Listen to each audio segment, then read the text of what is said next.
Hello students, good morning to all. In chapter 6 ओमना's journey, okay हमने text book के साथ साथ ही हमने यूनिट पढ़ा था ये इस टाइम, ओके। तो यूनिट में क्या था, आई होप सभी को समझ में आ गया होगा। ओमना और राधा दोनों बेस्ट फ्रेंड थी, दोनों ट्रेन ट्रिप पे जा रही थी। कहाँ पे जा रही थी वो? हाँ, वो केरला जा रही थी, ओके। ओमना और राधा दोनों केरला जा रही थी ट्रेन ट्रिप में हॉलीडेज के लिए। वो सब अपना प्लानिंग कर चुके थे कि हॉलीडे में जा रहे तो वहाँ पे क्या करना है क्या नहीं करना है, वो सब प्लानिंग ऑलरेडी वो लोग कर चुके थे। राधा की फैमिलीज ने भी अपने टिकट्स बुक कर लिए थे। ओमना जो थी वो अपनी ग्रैंड मदर के हाउस पे जा रही थी, तो राधा अपनी फैमिलीज के साथ घूमने जा रही थी। तो व्हाट हैपन, 2 दिन बाद उनकी जर्नी शुरू होने वाली थी। तो 2 दिन से पहले क्या हो गया, तो राधा बाइसिकल चला रही थी, तो वैसे ही वो बाइसिकल पे से गिर गई और उसका जो राइट लेग था उसमें वो फ्रैक्चर आ चुका था। तो जो राधा की फैमिली थी, डॉक्टर ने उसे पूरे रेस्ट के लिए बोल दिया था कि डॉक्टर ने बोला था आपको लेग की मूवमेंट करनी ही नहीं है। सो दैट्स वाई राधा की जो फैमिली थी उन्होंने अपने टिकट्स कैंसिल कर दी थी, ओके। दोनों फ्रेंड्स सैड हो चुकी थी, दोनों फ्रेंड्स सैड हो चुकी थी बिकॉज राधा के लेग को फ्रैक्चर हो गया था, इसलिए राधा जा नहीं पा रही थी। फिर राधा की मम्मा को आइडिया आया कि ओमना क्यों ना आप ऐसा करो कि जो भी आप वहाँ पे देखते हो, जो भी नई नई प्लेस आप घूम रहे हो, वो सब आप अपनी डायरी में मेंशन करना है, वो सब आप अपनी डायरी में मेंशन करना और फिर वहाँ से आने के बाद आपको राधा को दे देनी है डायरी और वो राधा रीड कर देगी, ओके। हम कई बार ऐसा करते हैं ना कि कोई घर पे कोई हमारे साथ नहीं होता है तो हम उसके लिए सभी यादें, कोई मोबाइल में कैप्चर करता है, कोई फोटोज क्लिक करता है, कोई वीडियोस बनाता है, कोई डायरी में मेंशन करता है, तो वो सब राधा वो घर पे आके रीड कर देगी, ओके। इस तरह से ओमना ने राधा के लिए डायरी ढूंढना शुरू किया घर पे जाके, ओके। वैसे ही राधा को ओमना को डायरी मिल गई थी। फिर उन्होंने 2 दिन के बाद उनकी जो जर्नी थी वो शुरू हो चुकी थी। वो गांधीधाम रेलवे स्टेशन प्लेटफॉर्म पे वो आ चुके थे। गांधीधाम स्टेशन पे रेलवे भी आ चुकी थी, रेलवे में वो चढ़ रहे थे, ट्रेन में वो चढ़ रहे थे। वो ट्रेन में इतना सारा रश था कि चढ़ने वाले भी और उतरने वाले भी पूरे लोग बहुत रश कर रहे थे, ओके। लेकिन उनकी रिजर्वेशन सीट थी, तो वहाँ पे अंदर कोच में जाते ही वहाँ पे टिकट चेकर आते हैं, टिकट चेकर्स उनकी टिकट चेक करते हैं, ओके। तो फिर टिकट चेक करने के बाद क्या होता है, तो वो अपने प्रॉपर सीट पे ही बैठे हुए होते हैं। तो जो उनके बर्थ होते हैं, एक का बर्थ होता है, birth means a bed in a bed means जो उनकी सीट होती है, किसी की नीचे होती है, किसी की ऊपर होती है, ओके। इस तरह से जो ओमना की जर्नी थी वो शुरू हो चुकी थी। फिर ओमना वो ट्रेन शुरू हो चुकी थी। ट्रेन शुरू हो जाने के बाद उनको भूख लगी तो उसकी मम्मा ने लंच बॉक्स खोले। लंच बॉक्स खोलते ही ओमना ने भी खाया। खाने के बाद कुछ लोग सो गए, लेकिन ओमना नहीं सोई थी, ओमना जाग रही थी। ओमना ने फिर डायरी लिखना शुरू कर दिया था। वैसे ही ओमना को जो ट्रेन में थे, ट्रेन में बहुत सारे लोग होते हैं, तो उसमें उसने फ्रेंड्स मिल गए थे उसे, ओमना को। एक सुनील था और एक अन था, वो दोनों भी अपने ग्रैंड मदर के वहाँ पे जा रहे थे कोझिकोड।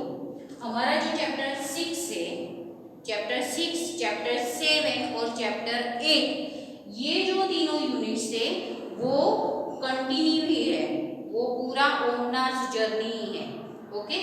तो 6 यूनिट में हमने यहाँ तक देखा कि सुनील और अन दोनों कोझिकोड जा रहे हैं अपने दादी से मिलने। तो वो दोनों, सुनील ने थी जो स्टोरी बुक्स थी वो ओमना को रीडिंग करने के लिए दी है, रीडिंग करने के लिए स्टोरी बुक्स उसने दी है। इस तरह से उन लोगों की जर्नी शुरू हो चुकी है। ओमना बहुत ट्रेन कहाँ से पास हो रही है, छोटे छोटे विलेज में से वो ट्रेन पास हो रही है।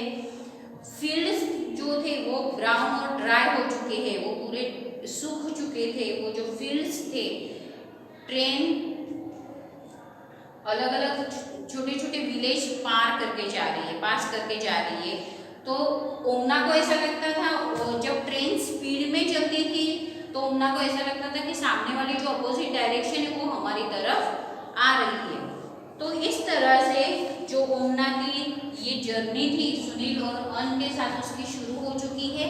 ओके, उन लोगों ने ऑलरेडी ओमना ने डायरी लिखना शुरू कर दिया है, सुनील और अन भी उसके साथ है। ओके, फिर हम चैप्टर 7 में देखते हैं कि ओमना की जर्नी कहाँ तक हो गई है। ओके, बिकॉज हमारा चैप्टर 6, चैप्टर 7 और चैप्टर 8 वो पूरा ओमना's जर्नी ही है।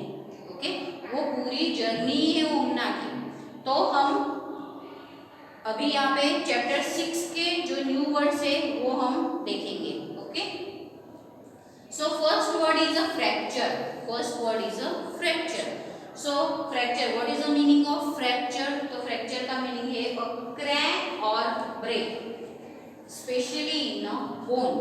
जो हमारे बोन्स होते हैं, जो गिरे होंगे उन्हें पता है कि फ्रैक्चर कैसा होता है। ओके, जो गिर गए होंगे कभी साइकिल पे से, तो कभी कहाँ से, कभी स्टेयर से, तो उन लोगों को पता होगा कि फ्रैक्चर क्या होता है। ओके, तो जो हमारे बोन्स होते हैं, हम कहीं पे गिर जाते हैं तो हमें तुरंत पता नहीं चलता है, लेकिन वो बहुत पेन होता है। तब हम डॉक्टर के पास जाते हैं तो डॉक्टर एक्सरे वगैरह सब निकालते हैं, तब हमें पता चलता है कि हमारा जो बोन्स है वो क्रैक हो चुका है, अंदर से टूट चुका है। तो स्पेशली इन अ बोन, तो उसे क्या बोलते हैं? तो उसे फ्रैक्चर बोलते हैं। जब वो बोन क्रैक हो जाता है अंदर से, उसे क्या बोलते हैं? Fracture. Then plaster, a smooth paste made of plaster of Paris and water which becomes hard when it dries. This mixture is applied on bandaged cloth for treatment of fractured bones. बहुत सारे peoples होते हैं, उनको plaster दिया जाता है। Okay, किसी को दिया होगा। जो प्लास्टर होता है ये एक क्या होता है? वो plaster of Paris and water becomes hard when it ड्राइज। वो जब लगा देते हैं वो, तो वो बहुत हार्ड हो जाता है, वो बहुत हार्ड हो जाता है। उस हार्डनेस की वजह से अंदर का जो बोन होता है हमारा टूटा हुआ, उसे वो सपोर्ट करता है जॉइंट होने के लिए। उसे वो सपोर्ट करता है हमारे बोन्स जॉइंट होने के लिए। ओके, तो उसे क्या बोलते हैं? प्लास्टर। Then luggage. लगेज में सभी को पता है कि हम कहीं पे भी जाते हैं तो हम हमारा सामान साथ में ही लेके जाते हैं। तो लगेज मीन्स बैगेज, जो हमारी बैग्स होती है, specially suitcase that are part of travellers belongings, है ना। जो हमारी बैग्स होती है बड़ी बड़ी, उसे क्या बोला जाता है? तो luggage. Then berth. Berth means, what is the meaning of berth? So a bed in a boat और ट्रेन। ट्रेन में भी बर्थ होते हैं और बोट में भी होते हैं। वो मीन्स वो छोटे छोटे बेड होते हैं जहाँ पे बैठे जाते हैं। जो रिजर्वेशन सीट्स होती है वो लोग स्लीपिंग भी वहाँ पे करते हैं। Then amma. Amma means one's mother. Ticket, जो ticket checker. Ticket checker, person who checks tickets. जो टिकट चेकर्स होते हैं वो क्या करते हैं? तो वो टिकट चेक करने का काम करता है, उन्हें टिकट चेकर्स बोला जाता है। And recognise. Recognise means to know someone और समथिंग। किसी को पहचानना है हमें, तो टू नो समवन और समथिंग, किसी को हम जानते हैं, किसी को पहचानना है हमें, तो that is called the recognise. Okay, ये न्यू वर्ड्स हैं जो ग्रीन चॉक से लिखे, उन्हें आपको 5 टाइम्स लिखना है, और ये वर्ड मीनिंग से इन्हें आपको 1 टाइम लिखना है। ओके, और मुझे सेंड करना है।